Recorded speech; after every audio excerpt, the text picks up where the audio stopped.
7th May 2023. A big day for so many of us. Students standing out of the center, touching their parents' feet. Parents are much more anxious than their children, feeding them curd and sugar. Girls adjusting their hair, taking out their earrings because they're not allowed in the center, tying their hair with rubber bands, removing their clutches. Boys adjusting their dresses, praying to their favorite gods. All this was seen at the exam center like it is usually seen every year. Just like before the preparation, during the preparation, today, during the exam, DBMCI was there, which each and every student of theirs who appeared for this prestigious exam of Institutes of National Importance for MDS entrance test. Hello, I am Dr. Himani Joshi, the Academic Director for DBMCI MDS Experts and your oral surgery guru. And today we will do the exam analysis for 7th May INI 2023. So basically it was a moderate level paper. There were some questions which were very direct and very repeated. And some questions were from topics which are very rarely asked in any exam. Okay, starting with the subjects: pharma, biochem, medicine, surgery. Very limited questions. Bisphosphonates affect which teeth, which type of cells have maximum affinity for bisphosphonates. These kind of questions, one or two questions from pharma. Medicine, tuberculosis, very simple topic, painless ulcer, evening fever, night sweats, such questions from medicine. Surgery also, more questions were there from general anesthesia, like questions on propofol, questions on nitrous oxide, image-based questions where the child is put on a nitrous oxide nasal prong and the procedure is being done. Complications of nitrous oxide like second gas effect and all those things, myocardial depression. Such questions. So more questions from the anesthesia part than general surgery per se. One question from general surgery, actually one or two. Neck swelling. If there is a pressure effect on the trachea, it will cause dyspnea. On the esophagus, it will cause dysphagia. On the laryngeal nerve, it will cause hoarseness. On the cervical plexus, it will cause Horner syndrome. Such match the following kind of question from surgery. And believe me, the question options were very straightforward, very direct. If you have a basic knowledge of what things are, what dyspnea is, what dysphagia is, it is very simple to answer these questions. So in spite of the fact that they were placed in a very tricky way, placed in a very match the following or true or false way, they were very straightforward questions. Many clinical questions which were image based. Orthodontic appliances, Frankel, Jasper jumper, or certain syndromes like multiple myeloma, lateral skull radiograph is given, punched out radiolucencies, very clear-cut x-rays, hair on end appearance, but option was a little difficult. It was not straightforward thalassemia. All kinds of hemoglobin disorders were there in the options. So you have to know that it is sickle cell anemia also which can cause hair on end. It is an iron deficiency anemia also which can cause hair on end. So basically if you know the concept of marrow being widened and what causes the hair on end, then you will definitely be able to answer this question. Many questions were there on PhD. PhD was the maximum number of questions, and some of them were very straightforward, like mean, median, mode, median, negative predictive value, standard deviation, such questions, sampling questions, confounding bias questions. They were very much repeated and very much, easy to score questions. Some questions were new, like the Tobacco Protection Act, which section of that act is violated when a tobacco stall is present in front of a school. Such image-based questions were also asked in PhD. Many questions in PhD, which was not really expected. Many questions on clinical dental subjects, like we always told you in DBMCI, please pay more attention on clinical dental subjects for INI.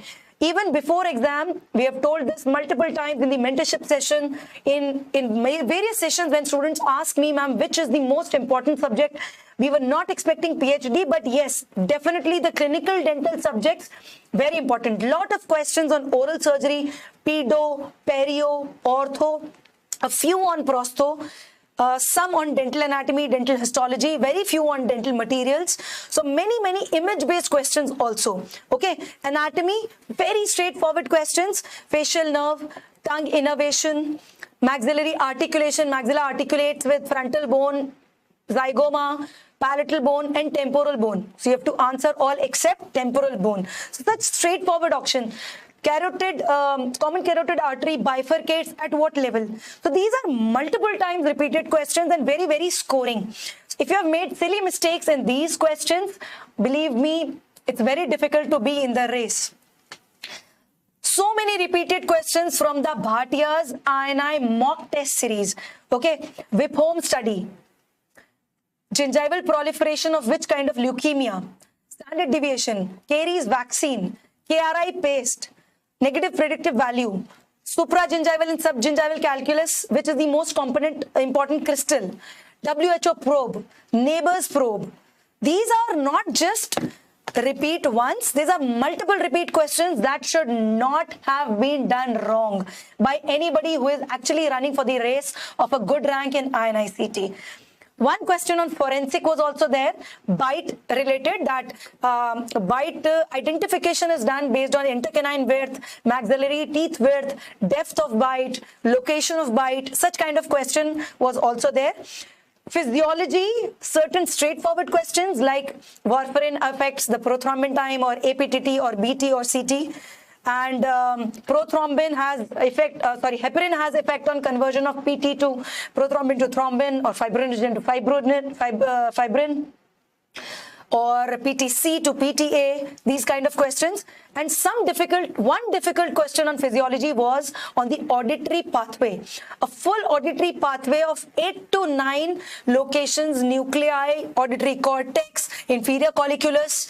Such questions, steps were given and you had to arrange the organs on their ascending order from ear to the cerebral cortex. Okay, so this was one tough question which is best if left.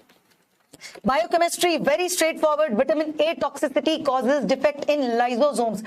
Our INI mock test series has given this question in test number 2. Magenta tongue is seen in deficiency of riboflavin. So such scoring questions were there. Difficult questions. Image-based questions of oral pathology.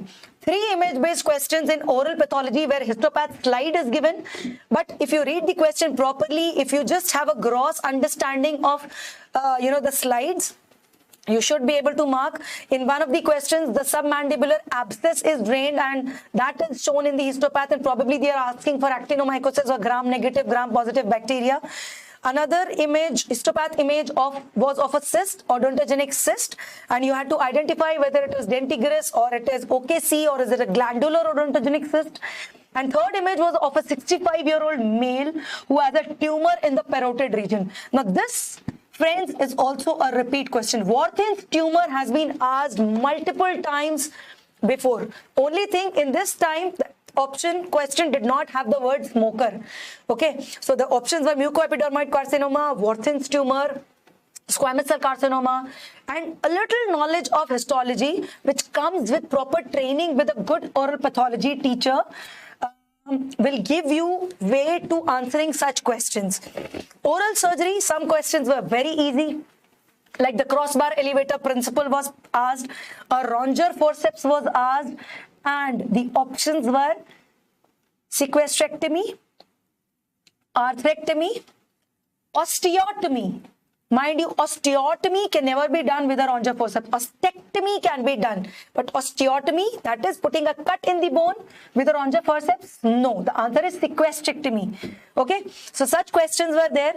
A very difficult neck block technique was asked in LA nerve block. Cleft, a wide unilateral cleft lip was given. And a non-surgical appliance was asked, which is the nasoalveolar molding appliance. And other options were very easy, orthodontic appliance, which could be ruled out very easily. So cleft question, not very commonly asked, but nasoalveolar molding appliance was asked in exam. Many OPGs were asked in exam, and some looked straightforward, but they were very tricky. There was one OPG which showed a horizontal unfavorable fracture. Mind you, friends, many of you must have marked a horizontal favorable fracture. It was not a horizontal favorable fracture. It was a compound fracture, which is why you have to read every option very, very carefully. The options were vertically unfavorable fracture, which was wrong because it was not a vertical view. Option was horizontally favorable fracture. It was not a favorable fracture because the fracture line was going parallel to the, a flow of the masseter muscle. Option 3 was a comminuted fracture, which was also wrong because it was not comminuted with single linear fracture. And option D was compound fracture. And that is the right option because the fracture is communicating with the oral cavity through the second molar PDL, which was seen in the OPG. The fracture line was in continuation with the PDL of the second molar, which makes it a compound fracture. It is compounding into the oral cavity. And that is the right answer. So the question was simple. Only if you knew what is compound, what is comminuted, what is horizontally and vertically favorable or unfavorable. It is just these simple things you have to know clearly. If you know a little bit of them, it is of no use. Okay, so read simple things, read the same things again and again, and make your concepts very, very clear. Okay, oral surgery, a lot of questions, around 3 to 4 questions were on internal derangement, anterior disc displacement. It will cause clicking, it will cause pain. The pain will go away when loading, whether it will go away or not. So many questions on internal derangement, which were difficult questions, which I agree that it is best if you don't have an idea, you can leave them because they were a little difficult and you have to have the knowledge of the disc disorders to answer them properly. 2 questions on syncope, very straightforward. First sign of syncope and what will you do if the patient has syncope? So it was not directly asked, right? The patient is unconscious, but he's still breathing. Will you do a CPR? Will you do the ECG? Will you do the vitals? Or will you just lay the patient down and ask for help and give him some oxygen? So straightforward questions on syncope. Some questions were a little difficult again. Zygomatic fracture, which is causing bilateral orbital diplopia and entrapment of muscle, causing disturbance in movement of the eye. So what will you do? Just the flow reconstruction or mini plate? So these were a little tricky clinical questions that we will discuss in the analysis part. Straightforward questions of IV eyelid from oral surgery. Oral medicine and radiology, so many questions were asked. Cleft syndromes were asked.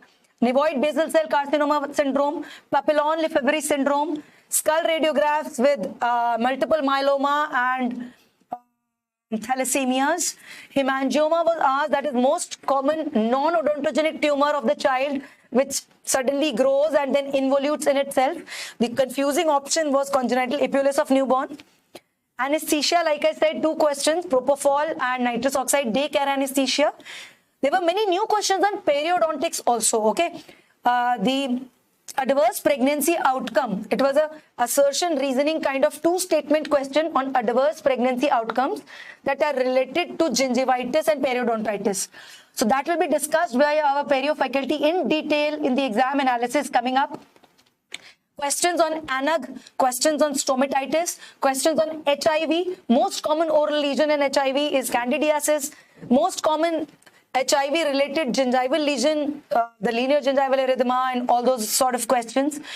So many questions were there on fluoride, okay? Durafat, the ppm of fluoride in Durafat, smart material, which is the smart material has, which fluoride with GIC? Is it sodium fluoride? Is it stannous fluoride with GIC? Is it APF with GIC? Such combinations, okay? But pedo and endo questions, there were a lot of trauma questions, avulsion questions, lateral luxation questions, Ellis class 9 deciduous tooth, image-based question, deciduous tooth fracture, Ellis class 9 fracture, many questions on revascularization of endodontics, KRI paste, hands balanced salt solution. But the winner subject of today's session was PhD. There was a lot of PhD, which was not the usual scenario.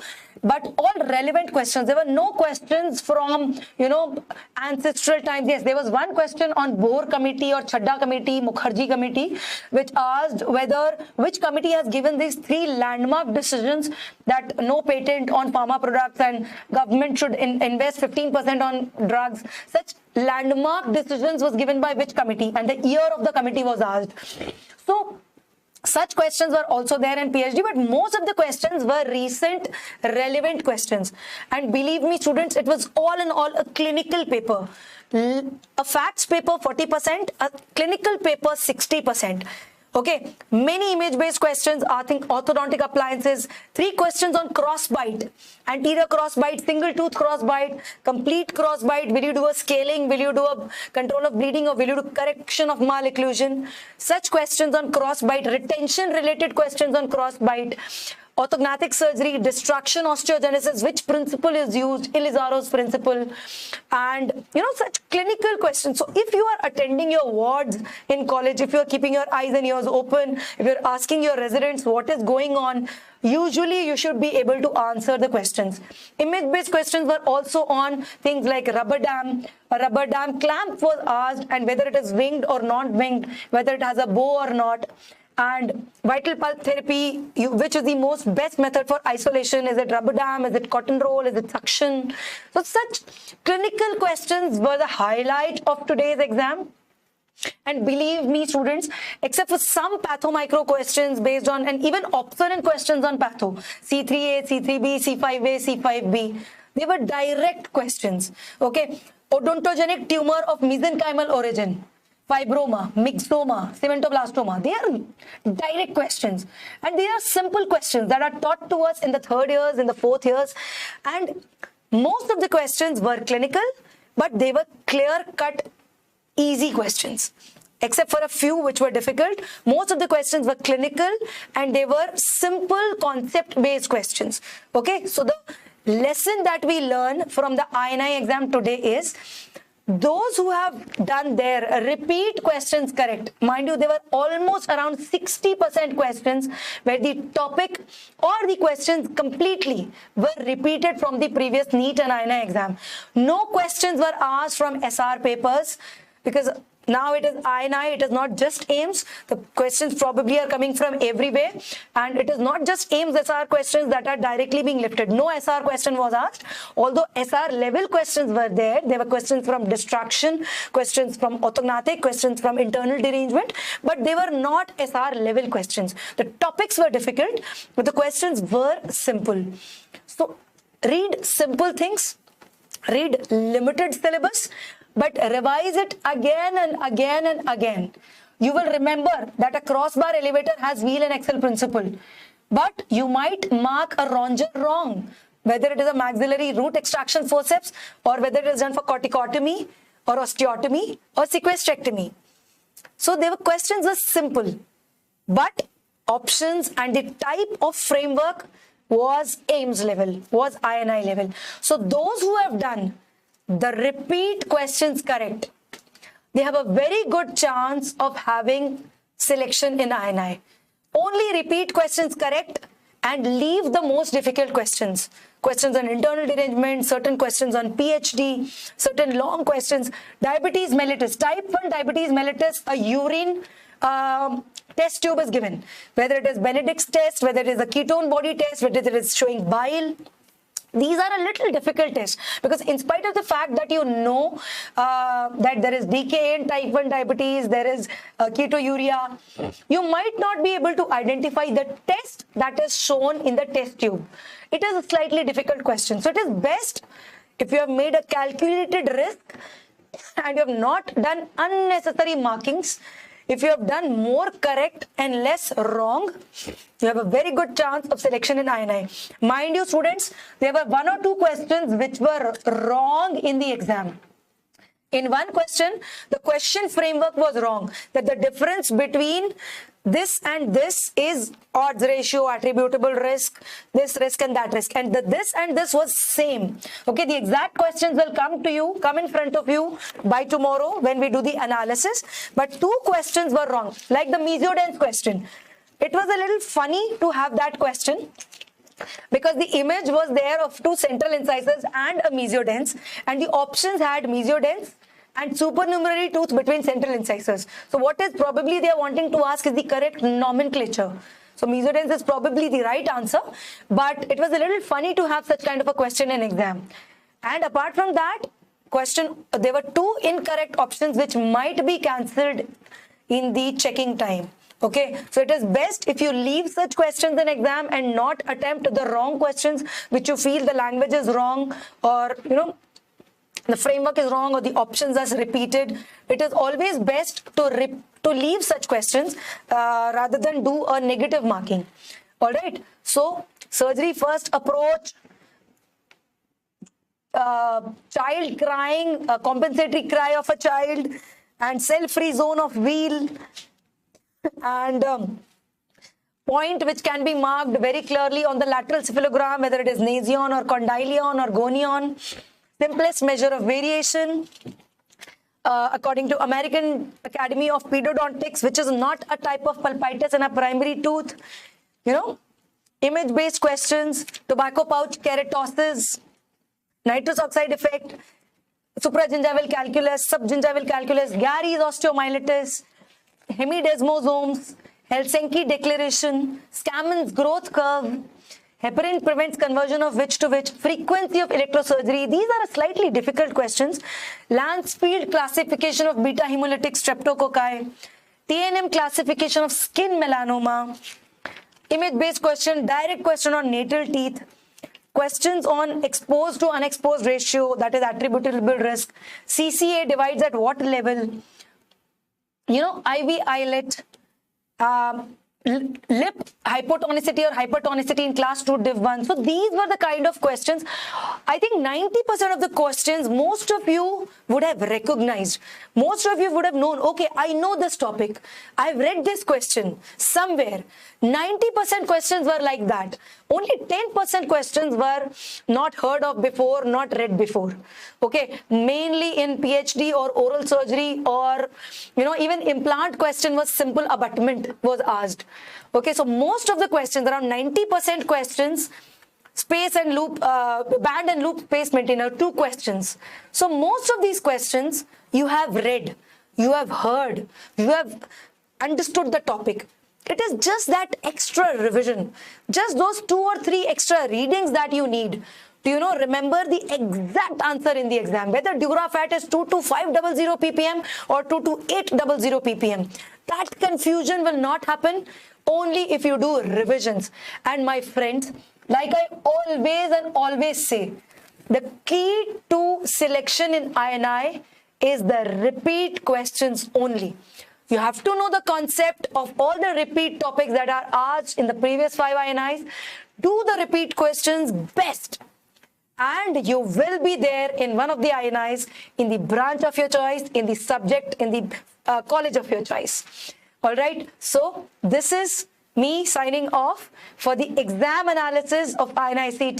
We will meet very soon with each subject being discussed. Each subject questions will be discussed by the DBMCI faculty, not just for the DBMCI students, but for all you students of India who are preparing for INI November.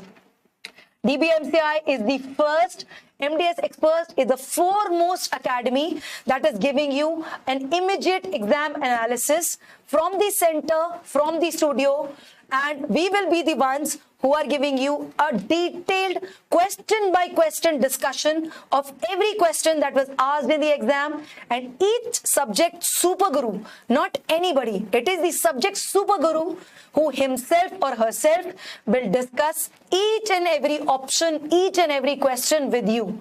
So stay tuned for the YouTube live sessions of all the questions, and analyze your exam, sleep well. There is a long road ahead. The INI November is waiting. The NEET is waiting for you. The big game is still left. Picture abhi baki hai mere dost. So don't worry. Those who have had a good exam, I'm sure you are having a good night's sleep. Those who are not able to perform up to their satisfaction, it is still okay. It is the middle of the year when you still have half of the year with you. You know where you are making mistakes, which is a very good thing. All you have to do is focus on the limited syllabus that you have and revise it again and again. Stay tuned for the subject-wise analysis with all the faculties. Till then, I'm signing off. Sleep well, study well.